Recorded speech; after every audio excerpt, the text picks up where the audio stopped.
Okay, so here I have a presentation that was put together by the Purdue OWL staff. This is a little bit of a recap of understanding writing, the rhetorical situation. Now, hopefully this is not new information for you. You should have had at least some kind of introduction to the rhetorical situation in your Comp 1 classes, whether it was here at UC or if you took Comp 1 in another college or university. You should have a little bit of familiarity with the rhetorical situation. However, I do want to review it because I do think it's important information, and it is related to this whole idea of taking part in the scholarly conversation. So let me advance to the next slide. So what is the rhetorical situation? Well, remember that rhetoric is using language effectively to persuade, inform, educate, or entertain. So the rhetorical situation is all of those circumstances that are involved in your communication, either as a writer or as a speaker, right? So here's a nice little graphic. We look at the large circle here is the culture, but let's take a look at the particulars. We have you as the writer, or the writer in general. We also have an audience. We have the purpose, as well as the topic, those things that you are writing about, your reason for writing. And then that is all a part of the context. And the context and all of those other things are a part of the larger culture. So if you look at that, you don't write and you don't read in a vacuum. You have culture that contributes to how you perceive things, and all of these factors play an important role in the writing process. So let's take a look at the writer. So we have things that contribute to who you are as a writer. So the writer has the most important role in the rhetorical situation because that is the person who makes decisions about what goes into their paper, right? But there are many things about that individual that affect the way they might write about different subjects. Personal characteristics and interests play a major role in the writer's choice of topics, their position in an argument, and the style selected for communicating with an audience. So your culture, your personal characteristics and interests affect those things that you write about and how you approach different writing situations. So some of the factors that can affect your writing include your age, your experiences, your gender, your location, political beliefs, your parents and your peers, and even your education. So, I mean, for instance, age can play a huge role in how a writer thinks about a topic. If you think about how a 70-year-old would approach a certain writing topic, such as retirement benefits, it would vary quite greatly as opposed to an 18-year-old writing about retirement benefits, right? A 70-year-old, of course, has more investment personally in retirement benefits than an 18-year-old would. An 18-year-old might not care about retirement because it's so far in the future, right? Again, experiences. How would someone who fought in the Vietnam War write about guerrilla warfare differently than someone who has never fought in war? And of course, gender, how might a woman write about the subject of abortion differently than a man might choose to write about it? So those are all different things that contribute to you as a writer or as a writer in general. So let's go into this next slide on the purpose. Obviously, people compose written documents for many reasons or purposes. Writing purposes can best be expressed in an infinitive statement, to plus verb. So to persuade, to shock, to inform, to entertain, to call for action, or to educate. Those are just 6 examples. So let's see, whoops, I'm sorry. So for instance, if the purpose is to educate, a composition textbook, it could be a medical pamphlet about neonatal care, Could be a magazine article about the differences between computer virus detectors.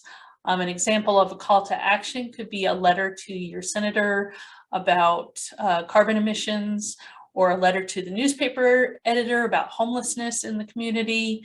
Or you could even think of advertisements as being a call to action or to persuade. Some examples of how to entertain: it could be a magazine article about a new movie that's come out. It could be a comic strip, or it could be a website devoted to presidential snafus, right? So there are a variety of examples here that call for different purposes. Let's move into genre. Of course, genre is a category or a type of writing, but it's also a very important element when considering the purpose of the writing assignment. Genre is category, but the purpose of writing is shaped by that category of writing and its projected audience.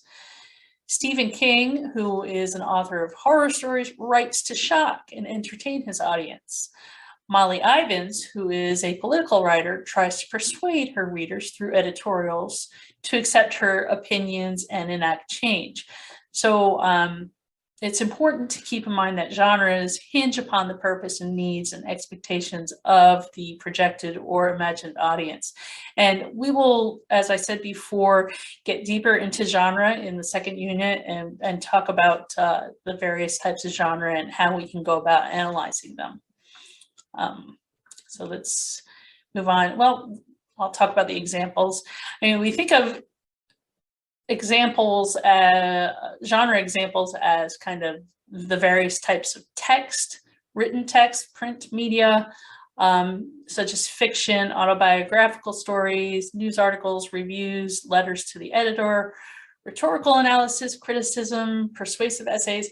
But you can also expand that, the idea of genre, to include this whole world of visual rhetoric.